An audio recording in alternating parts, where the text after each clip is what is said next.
Hello बच्चों, क्या हाल? बढ़िया। तो बच्चों, आज हम शुरू करने जा रहे हैं exercise 12.1 NCERT chapter 12 chapter 12 class 10।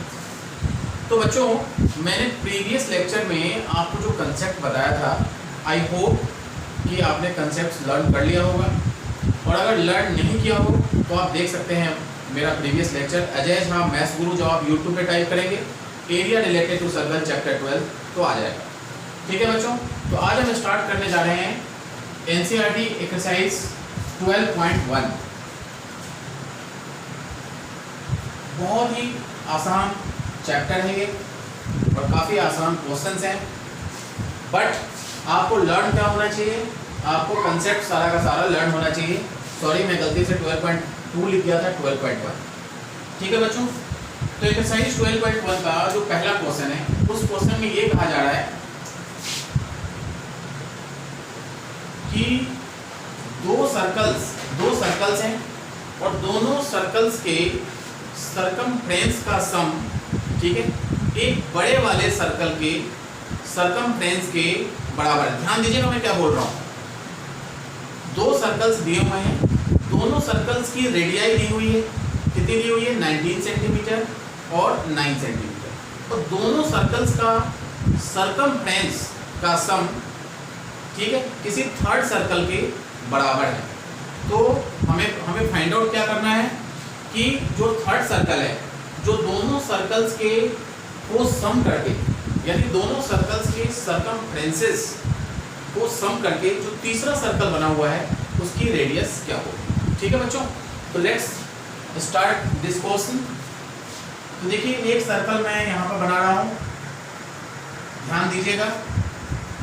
इस सर्कल की रेडियस को मैं सपोज कर लेता हूँ R1 which is given 19 centimetre, और दूसरा सर्कल है ये रहा। मैं थोड़ा छोटा सर्कल बना रहा हूँ क्योंकि इसकी जो रेडियस की लेंथ है वो इसकी तुलना में कम है, यानी कम नहीं, बहुत ही कम है, यानी R2 is given 9 centimetre.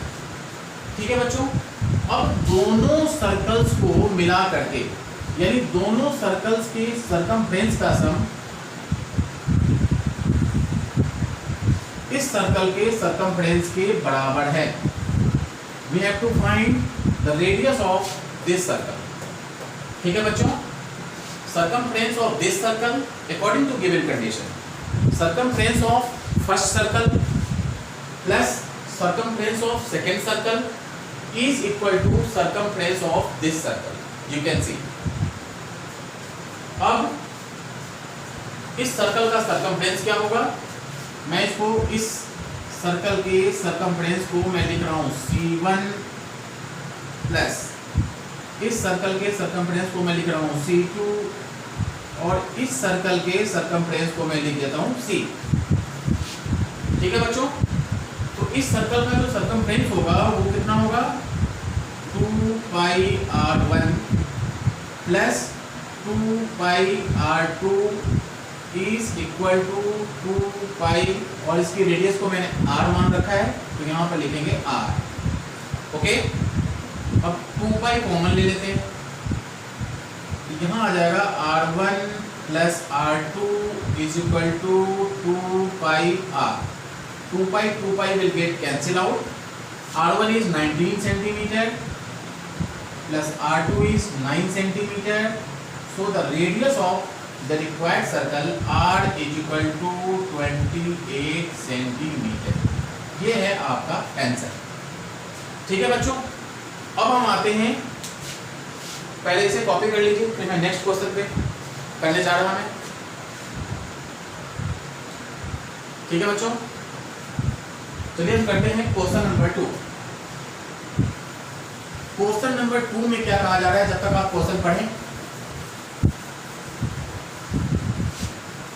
Question 2 में बिल्कुल ये सिमिलर क्वेश्चन है, सेम तो नहीं है, सिमिलर है।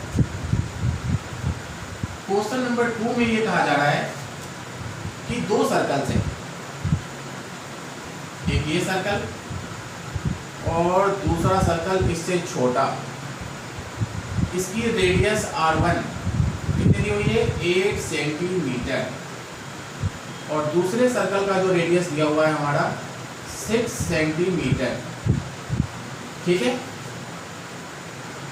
और तीसरा सर्कल आपका ये रहा, इसका रेडियस हमें फिर से फाइंड आउट करना है। अब देखिए फर्स्ट क्वेश्चन और सेकंड क्वेश्चन में डिफरेंस क्या है कि फर्स्ट क्वेश्चन में ये पूछा गया था कि दो सर्कल्स के सर्कमफ्रेंस का सम तीसरे सर्कल के बराबर है, बट इन क्वेश्चन 2 में ये पूछा गया है, ये कहा जा रहा है कि दो सर्कल्स के एरिया का सम तीसरे सर्कल के एरिया के बराबर है, तो इस सर्कल की रेडियस क्या होगी। फिर से सुनिए, मैं बता रहा हूं, क्वेश्चन नंबर 2 में ये कहा जा रहा है कि दो सर्कल्स के एरिया का सम तीसरे सर्कल के बराबर है, तो what will be the value of the radius of the third circle. तो सेम कंडीशन अप्लाई करना है। प्रीवियस क्वेश्चन में आपने क्या किया था, दो सर्कमफ्रेंस को ऐड किया था, अब क्या करेंगे, एरिया को ऐड करेंगे। और एरिया ऑफ सर्कल क्या होता है, पाई आर स्क्वायर, ठीक है। तो चलिए इसकी एरिया को हम मान लेते हैं A1, इसकी एरिया को मान लेते हैं A2 is equal to area of this circle, जिसे हम मान लेते हैं A, ठीक है। इसकी रेडियस कितनी दी हुई है, 8 सेंटीमीटर, इसकी 6 सेंटीमीटर। तो दोनों का सम करते हैं। Area of circle is pi R1 square plus pi R2 square is equal to pi R square. Pi pi common ले लेते हैं, तो ये आ जाएगा R1 square plus R2 square is equal to pi R square. Pi से pi मर गया, R1 कितना होगा 8 का स्क्वायर 64, 6 का square 36 is equal to R square. Then R square is equal to 100, so R is equal to square root of 100, that is 10 centimetre. I mean to say कि जो third circle, जो दोनों circles की area को add up करके बनाया गया है, यानी जो थर्ड सर्कल जिसकी एरिया दो सर्कल्स की एरिया के सम के बराबर है, उसकी रेडियस कितनी आएगी, 10 centimetre. So R is equal to 10 centimetre. This is your answer. I hope कि आपको समझ में आ गया होगा। हाँ तो प्यारे बच्चों, क्वेश्चन नंबर 3 एक्सरसाइज 12.1 का, अब ये क्वेश्चन देखने के बाद ऐसा लगता है कि इसमें जो ये स्कोरिंग रीजन्स हैं और हर एक स्कोरिंग रीजन्स में अलग अलग कलर्स हैं। इस स्कोरिंग रीजन के अंदर बहुत सारे कलर्स हैं, gold, red, blue, black and white. हर एक कलर की एरिया हमें फाइंड आउट करना है। और जैसे आप यहाँ से शुरू हो जाएगी, एक तरीके का एडी दिखाई पड़ रहा होगा ये। अगर देखिए गोल्ड की अगर रेडियस की बात करें, तो इसका जो डायमीटर दिया हुआ है एक सर्कल का, शुरुआत हम यहाँ से करते हैं।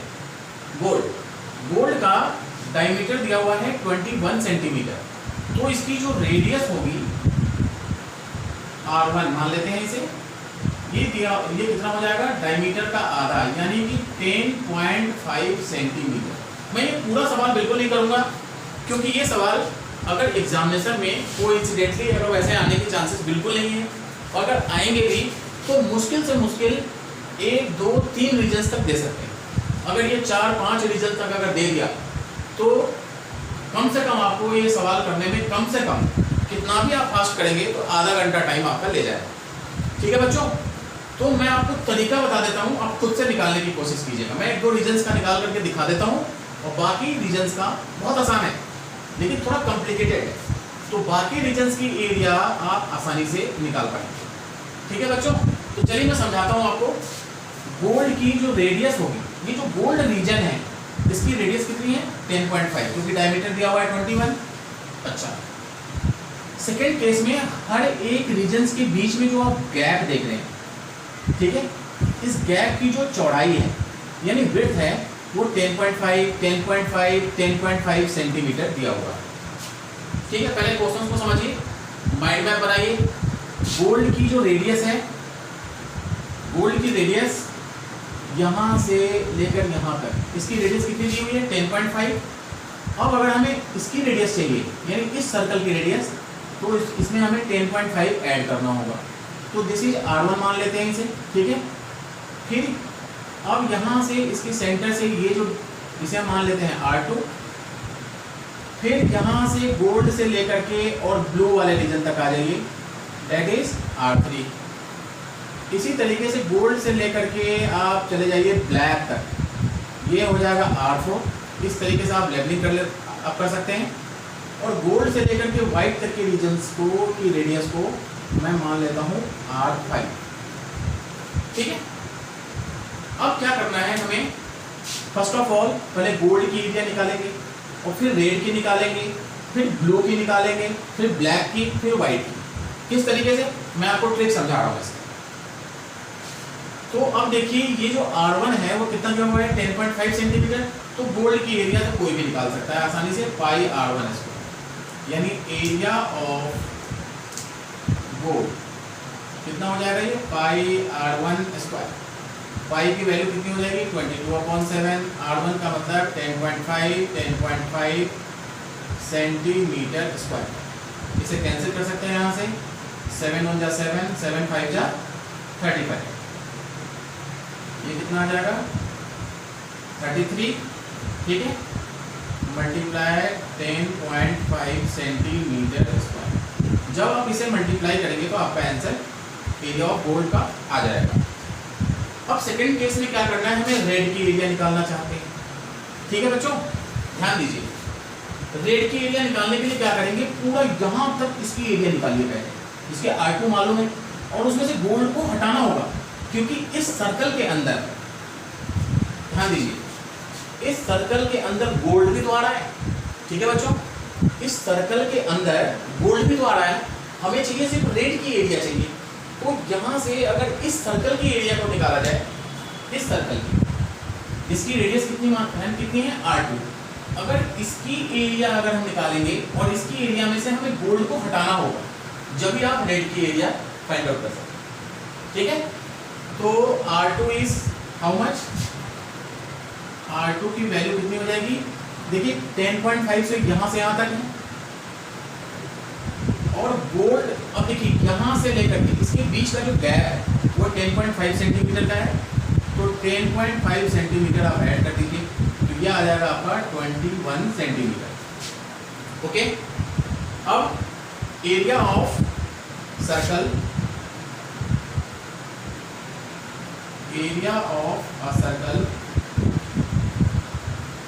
हैविंग रेडियस R2 कितना हो जाएगा, पाई R2 square. Pi is 22/7, R2 is 21, तो यह आ जाएगा 21 इंटू 21 सेंटीमीटर स्क्वायर। 7 3 जा 22 इंटू 63 सेंटीमीटर स्क्वायर। जब आप इन दोनों को मल्टीप्लाई कर देंगे तो हमें इस सर्कल की एरिया आ जाएगी जिसकी रेडियस हमने R2 सपोज किया था, ठीक है बच्चों। अब हमें क्या चाहिए, एरिया ऑफ रेड। तो एरिया ऑफ रेड रीजन कितना हो जाएगा, area of this circle minus gold. तो एरिया ऑफ दिस सर्कल आपने क्या फाइंड आउट किया था अभी, 22 into 63 minus 33 multiply 10.5 centimetre square. जब आप इसे सॉल्व करेंगे तो area of red region find out हो जाएगा, ठीक है। फिर हमें क्या करना है, ब्लू का कैलकुलेट करना है। तो ब्लू का कैलकुलेट करने के लिए R2 की है ना, जो ये वाली सर्कल है गोल्ड के जस्ट बाद, इसका रेडियस कितना है R2 इज 21। अब 21 में क्या करना है हमें, 10.5 फिर से ऐड कर दीजिए, तो इस वाले सर्कल की एरिया आ जाएगी, ठीक है बच्चों। अब फिर जिसकी रेडियस R3 है उस सर्कल की एरिया आप फाइंड आउट करेंगे और उसमें से आपको माइनस करना है रेड रीजन की एरिया और गोल्ड रीजन की एरिया को प्लस करके, ठीक है। हमें उस सर्कल की एरिया में से माइनस करना है जिसकी रेडियस R3, ठीक है। R3 मालूम करने के बाद फिर से हम क्या करेंगे 10.5 ऐड करेंगे तो हमारा मालूम हो जाएगा R4। अब उस सर्कल की एरिया निकालिए जिसकी रेडियस क्या है R4 है। अब क्या करेंगे, फिर इसकी एरिया निकालेंगे और इसमें से गोल्ड की एरिया प्लस रेड की एरिया प्लस ब्लू की एरिया को ऐड करके अगर माइनस कर देंगे तो ब्लैक की एरिया आ जाएगी, ब्लैक रीजन की एरिया आ जाएगी। ठीक है, कंसेप्ट यही अप्लाई करना है आपको हर एक इंस्टेंट। अब व्हाइट की एरिया निकालना चाहते हैं तो फिर जितना भी R4 है उसमें आप क्या करेंगे 10.5 को आप ऐड करेंगे।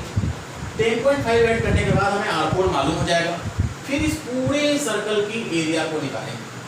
पूरे सर्कल की एरिया को फाइंड आउट करने के बाद आपने गोल्ड रेड ब्लू ब्लैक की एरिया जो निकाली है सबको प्लस करके और इस पूरे सर्कल की एरिया यानी सबसे जो बड़ा वाला सर्कल है, ठीक है, उसकी एरिया में से area of gold plus area of red plus area of blue plus area of black, अगर चारों को ऐड करके अगर माइनस कर देंगे तो एरिया ऑफ व्हाइट रीजन मालूम हो जाएगा।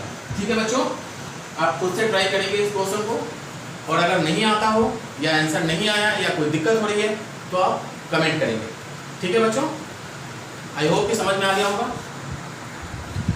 हाँ तो बच्चों अब हम आते हैं एक्सरसाइज 12.1 का question number 4 which is second last question. इस क्वेश्चन को जरा आप देखिए गौर से। ये जो मैंने बनाया है ये रथ का पहिया नहीं है, ये कार की व्हील मैंने बनाने की कोशिश करी है। ठीक है, एलॉय व्हील कह सकते हो आप इसे। जो आजकल जो लेटेस्ट व्हील जो आती हैं वो एलॉय व्हील टाइप की होती है, इसलिए मैंने ऐसा बनाया। ठीक है, चलिए इसके बारे में मत सोचिए।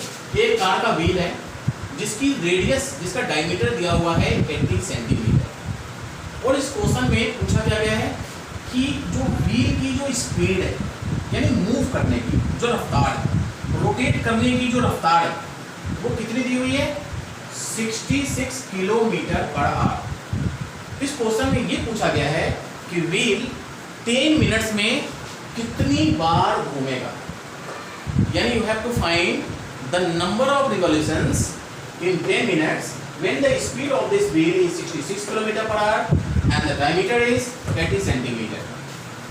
ठीक है बच्चों, तो वीडियो को पॉज करके इस क्वेश्चन को खुद से करने की कोशिश कीजिए। एग्जाम के पॉइंट ऑफ व्यू से काफ़ी इंपॉर्टेंट क्वेश्चन है। आप सोच पढ़ गए होंगे कि इस क्वेश्चन को कैसे किया जाए। यहाँ पर स्पीड दी हुई है, यहाँ पर डिस्टेंस दिया हुआ है, यहाँ पर टाइम दिया हुआ है। How to solve this question. This question must have been arising in your mind, तो ट्राई टू सॉल्व योरसेल्फ। तो इस क्वेश्चन को करने के लिए बच्चों सबसे पहले मैं क्या करूँगा, इसकी डायमेंशंस को चेंज करूँगा। डायमेंशन मतलब स्पीड किलोमीटर पर आवर में है तो सबसे पहले मैं इसे सेंटीमीटर में लाने की कोशिश करूँगा और टाइम को मिनट में। ठीक है, और क्यों, क्योंकि डायमीटर सेंटीमीटर में दिया हुआ है for the sake of simplicity. तो कहने का मतलब अगर स्पीड 66 किलोमीटर पर आवर है इसका मतलब क्या होगा कि कार 1 आवर में 66 किलोमीटर यानी कि जो व्हील 1 आवर में कितना डिस्टेंस कवर करेगा 66 किलोमीटर। जब ये व्हील रोटेट हो रहा है तो 1 आवर में कितना डिस्टेंस कवर करेगा 66 किलोमीटर।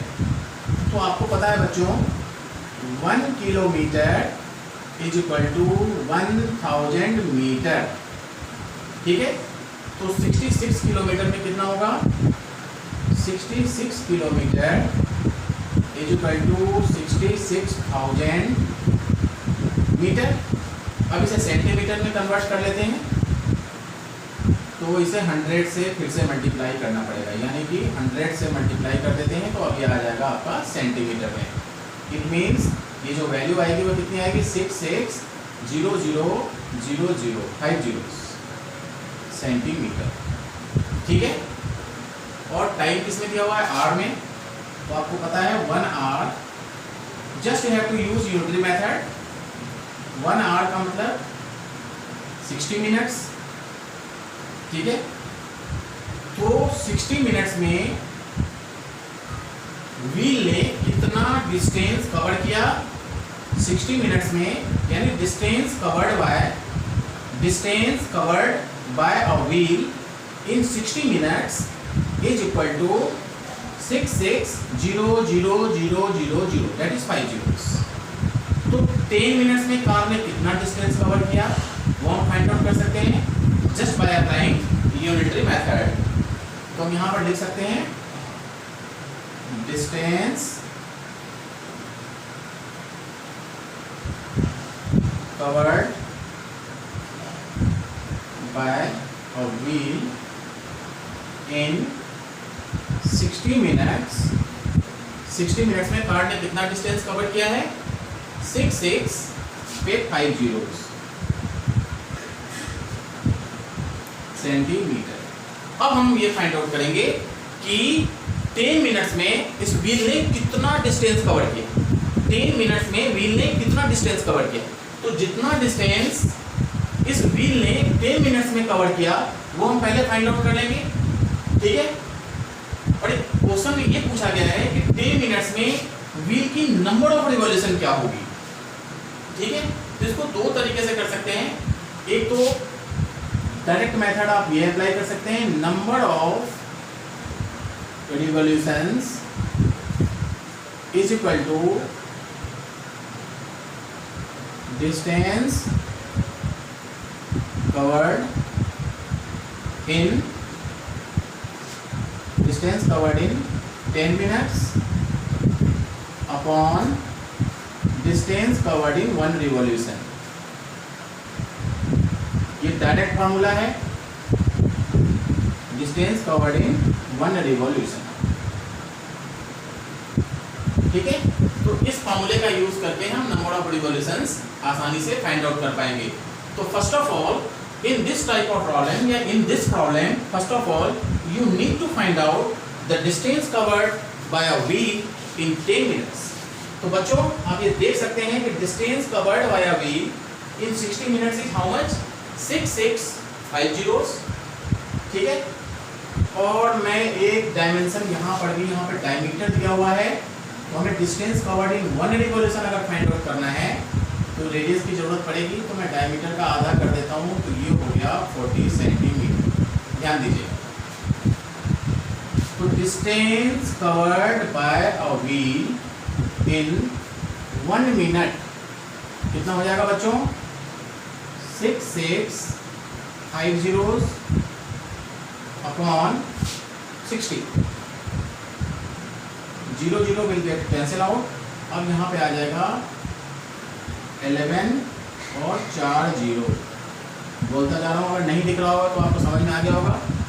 ये हो जाएगा 11 पे 4 zeros सेंटीमीटर, ठीक है। सेंटीमीटर में मैंने इसलिए डायमेंशन को चेंज किया because the diameter of the wheel is given in centimetre. चाहे तो आप इसको मीटर में भी कर सकते थे, आंसर सेम ही आएगा, ठीक है। तो distance covered by a wheel in 10 minutes, 10 minutes में व्हील ने कितना डिस्टेंस कवर किया। तो 1 मिनट में कितना 11 पे 4 0, तो 10 मिनट्स में फिर से 10 से इंटू कर दीजिए, तो 11 पे आ जाएगा 5 zeros सेंटीमीटर। अब लगा दीजिए ये formula, number of revolutions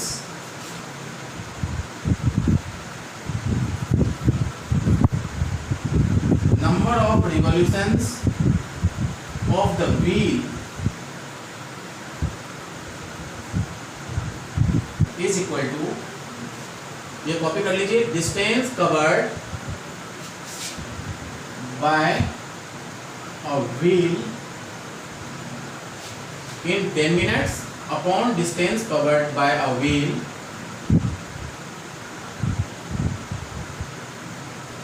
in 1 revolution। तो 1 रिवॉल्यूशन में व्हील कितना डिस्टेंस कवर करेगा। मान लीजिए, इमेजिन कीजिए कि एक पहिया है, एक व्हील है। एक रिवॉल्यूशन का मतलब कि पूरा का पूरा ऐसे ही पूरा घूम जाएगा, ठीक है। 1 रिवॉल्यूशन का मतलब व्हील पूरा का पूरा, मान लीजिए कि व्हील है और उसका एक पॉइंट मान लेते हैं कि, तो जब वो पूरा घूम रहा है तो इसका मतलब उसका सर्कमफ्रेंस घूम रहा है। तो distance covered in 1 revolution is the circumference of a circle और a wheel. So number of revolution of the wheel is equal to distance covered in 10 minutes is how much 11 पे 5 zeros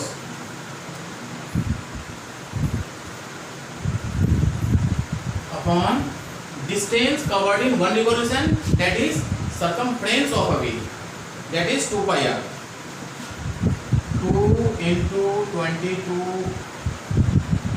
ठीक है, 22 upon 7 में 7 को मैंने ऊपर लिख दिया, and radius is how much 40, radius is 40 centimetre.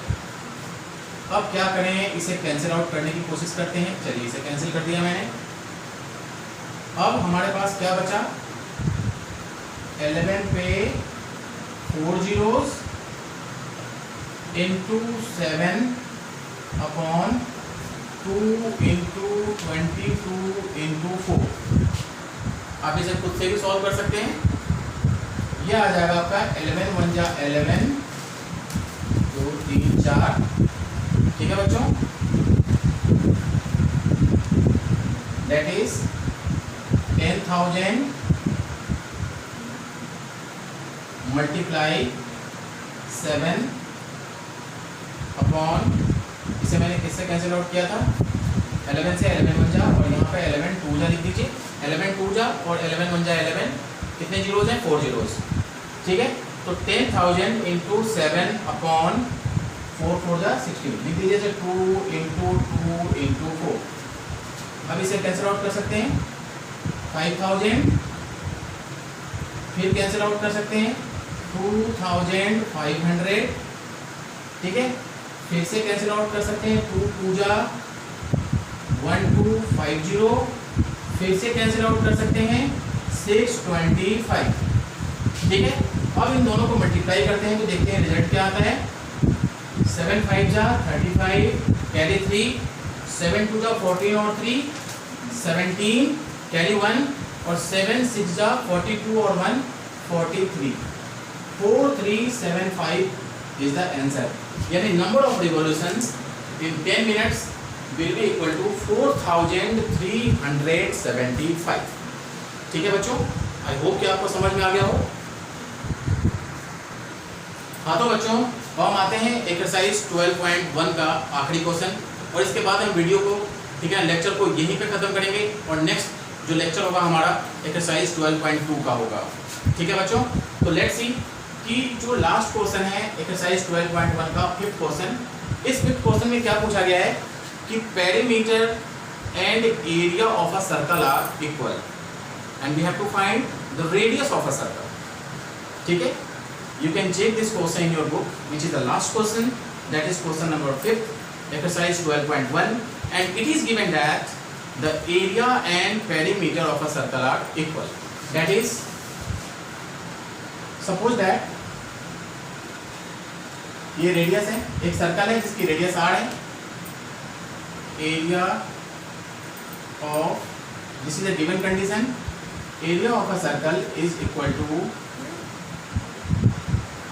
Perimeter of a circle.